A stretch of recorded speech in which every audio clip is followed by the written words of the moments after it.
Welcome back to our channel. Today we'll talk about an extraordinary and rare incident.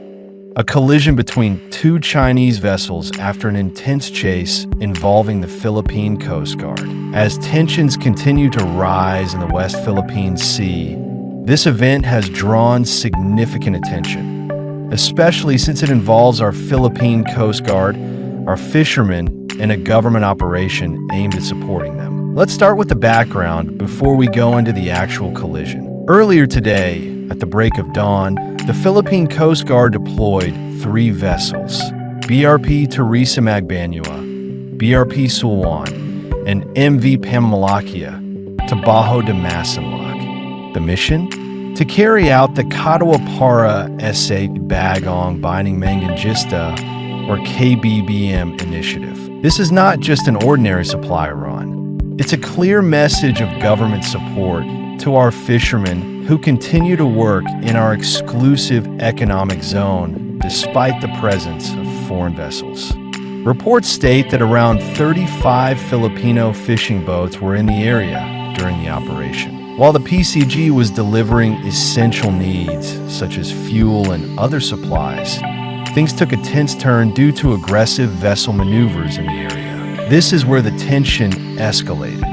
According to reports, during the operation, Philippine vessels faced hazardous maneuvers and blocking attempts from other ships nearby. The MRRV 4406 was particularly targeted by a water cannon attack. However, thanks to the exceptional seamanship of the PCG crew, the vessel was able to successfully evade the high-pressure water stream.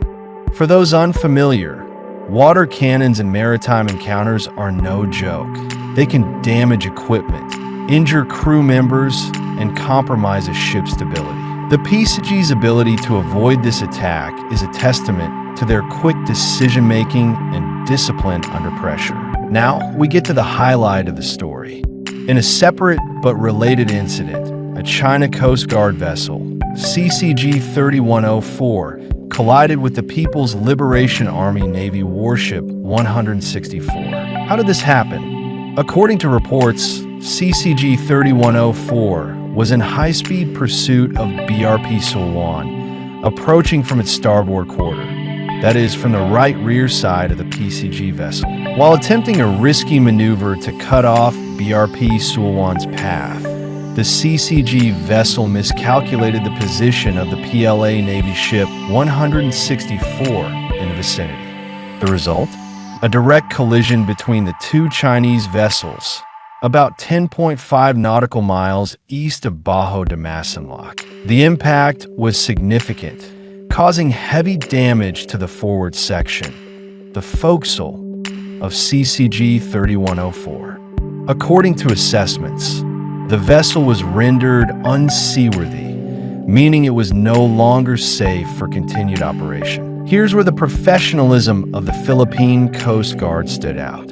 Despite being the target of aggressive actions and harassment, and even though the vessels involved in the collision belonged to the opposing side, the PCG immediately offered assistance. They offered help for man-overboard recovery, in case any Chinese crew had fallen into the water, as well as medical aid for any injured personnel. This is a clear demonstration of a humanitarian approach and adherence to international maritime conventions, even in the midst of high tensions. At the same time, the MRRV 9701 ensured the safe escort of our Filipino fishermen to a secure location, where they received additional fuel and other supplies from the Kadiwa initiative. Looking at the bigger picture, this incident has several implications.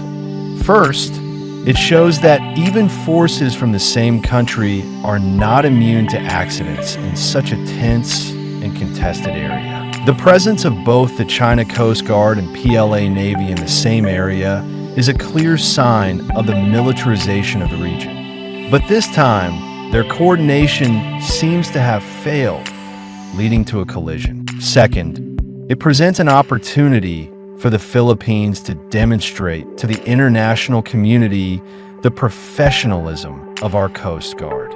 Instead of retaliating or showing hostility, we extended assistance even to those who had previously shown aggression toward us. This is a major point in diplomatic messaging. Third, it underscores the fact that tensions in Bajo de Masinloc continue to escalate. What used to be limited to harassment and blocking is now becoming riskier, with maneuvers that could cause accidents and injuries, not just to equipment, but also to human lives. It's also important to highlight the KBBM operation itself.